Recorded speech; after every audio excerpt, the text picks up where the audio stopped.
Hi hello வணக்கம் மக்களே.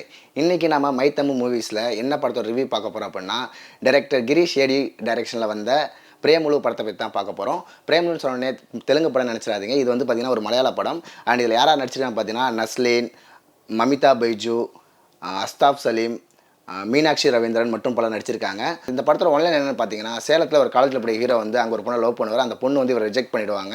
Reject பண்ணதுக்கப்புறம் ரொம்பவே டிப்ரெஷனில் போயிடுவார். ஸோ அதுலேருந்து எப்படி மீண்டு வந்து யோசிக்கும் போது அவரோட ஃபேமிலி சுச்சுவேஷன் கொஞ்சம் சரி இருக்காது. ஸோ அப்பா அம்மா பேசிக்க மாட்டாங்கன்றனால அவர் ஒரு மாதிரி டிப்ரெஷன் மூடுக்கு போயிடுவார். ஸோ எப்படியாவது கேரளா வந்து எஸ்கேப் ஆகணும்னு சொல்லிட்டு யூகேக்கு வந்து விசா அப்ளை பண்ணுவார். அப்படி அப்ளை பண்ணுற விசா வந்து ரிஜெக்ட் ஆகிட்டே இருக்கும். ஒரு கட்டத்துக்கு மேலே என்ன பண்ணுறதே தெரியாது. தன்னோட ஓல்டு ஸ்கூல் டைம் ஃப்ரெண்டை வந்து மீட் பண்ணுவார். அவர் என்ன ஒரு ஐடியா கொடுப்பாருன்னா, இந்த மாதிரி ஹைதராபாத் போகலாம், அங்கே ஒரு கோச்சிங் சென்டர் இருக்குது, அங்கே ஜாயின் பண்ணி நான் படிக்க போகிறேன், உனக்கு விருப்பம் இருந்தால் நீ வரலாம் அப்படின்னு சொல்லி தான் அவர் வந்து ஹைதராபாத் கூப்பிட்டு போவாங்க. ஹைதராபாத் கூப்பிட்டு போனோடனே அங்கே வந்து ஒரு ஃப்ரெண்டோட கல்யாணத்தில் வந்து ஹீரோனை பார்ப்பார். மமிதா பைஜுவை பார்த்தோன்னே அவருக்கு வந்து லவ் வந்துடும். ஸோ அந்த லவ் அவர் எப்படி எக்ஸ்போஸ் பண்ணார், அதுக்காக என்னென்ன சிரமப்பட்டார், ஃபைனலாக அந்த லவ் சேர்ந்துச்சா இல்லையா, இவரோட யூகே போகிற பிளான் என்ன ஆச்சு அப்படின்றது தான் படத்தோட ஒன்லைன். மமிதா பைஜு இவங்க வந்து பார்த்திங்கன்னா மலையாளத்தில் ஒரு சில படங்கள் பண்ணியிருக்காங்க. அண்ட் தமிழ்லையும் இப்போ ஜீவ பிரகாஷோட ரெபெல்ன்ற ஒரு படத்தில் நடிச்சிருக்காங்க. ஸோ அவங்க ஆக்டிங் சொல்லணும்னா பியூர்லி அவங்க தான் வந்து படத்தை கேரி ஃபார்வர்ட் பண்ணி கொண்டு போகிறது.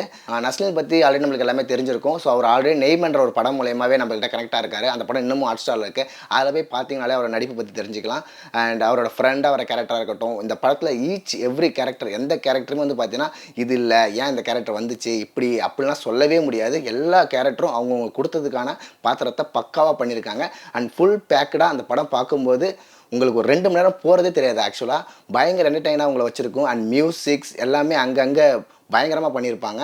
சின்ன சின்ன குட்டி குட்டி எக்ஸ்பீரியன்ஸஸ் எல்லாமே பயங்கரமாக இருக்கும் ஹீரோயின்து. அண்ட் ஹீரோனா ஃப்ரெண்டாக வரவங்க அவங்களோட எக்ஸ்பீரியன்ஸும் பயங்கரமாக இருக்கும். அண்ட் ஹீரோ எல்லாமே சொல்ல தேவையில்ல, அவர் வழக்கம் போல் அவரால் என்ன பெஸ்ட்டு கொடுக்க முடியுமோ கொடுத்துருக்காரு. இவர் தொடர்ந்து இவரோட கதை சூஸிங்கில் வந்து பயங்கரமாக பண்ணிகிட்ருக்காரு. படத்தோட விஷுவல்ஸை பற்றி சொல்லணும்னா, கேமராமேன் வந்து பயங்கரமாகவே ஹார்ட் ஒர்க் போட்டிருக்காரு. அது எக்ஸ்பெஷலி இந்த கிளைமேக்ஸ் எல்லாம் வந்து பார்த்திங்கன்னா பயங்கரமாக இருக்கும். நம்மளுக்கு பார்க்கவே அந்த ட்ராவலிங் வர சேசிங்கில் வர சீனாக இருக்கட்டும், கார் டிரைவிங் சீனாக இருக்கட்டும், ஃப்ரேம் பை ஃப்ரேம் அவரால் என்ன பெஸ்ட்டு கொடுக்க முடியுமோ கொடுத்துருக்காரு.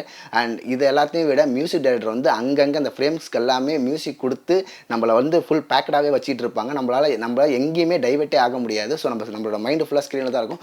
ரொம்ப நாளைக்கு அப்புறம் பயங்கரமாக ஒரு காமெடியாக ரசித்து ஒரு பார்த்த படமாக எனக்கு தெரியுது. இந்த படத்தால் நான் மலையாளத்தில் நிறைய பேர் பார்த்துருப்பீங்க. மலையாளத்தில் வந்து ஒரு சூப்பர் ஹிட்டான ஒரு படம். தமிழில் வந்து இப்போ அப்படியே தமிழ் டப் பண்ணி ரிலீஸ் பண்ணுறாங்க.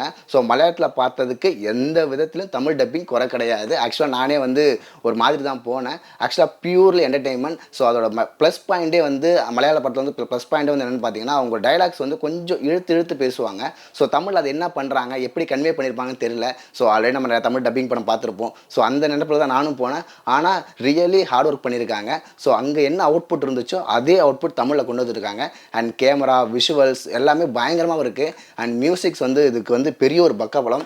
அது மட்டும் இல்லாமல் இது எல்லாத்தையும் ஓவராலாக எடிட்டரோட பர்ஃபார்மன்ஸ் வந்து இதில் பயங்கரமாக இருக்குது. ஸோ எடிட்டர் வந்து பார்த்திங்கன்னா ஒவ்வொரு ஃப்ரேம் பை ஃப்ரேம் அவரால் என்ன பண்ண முடியுமோ அவரோட உச்சபட்சமான எல்லாத்தையுமே கொடுத்துருக்காரு. அண்ட் வீக்கெண்டில் ஃபேமிலியோடு போய் பார்க்குறதுக்கு ஒரு நல்ல படம், மிஸ் பண்ணிடாதீங்க.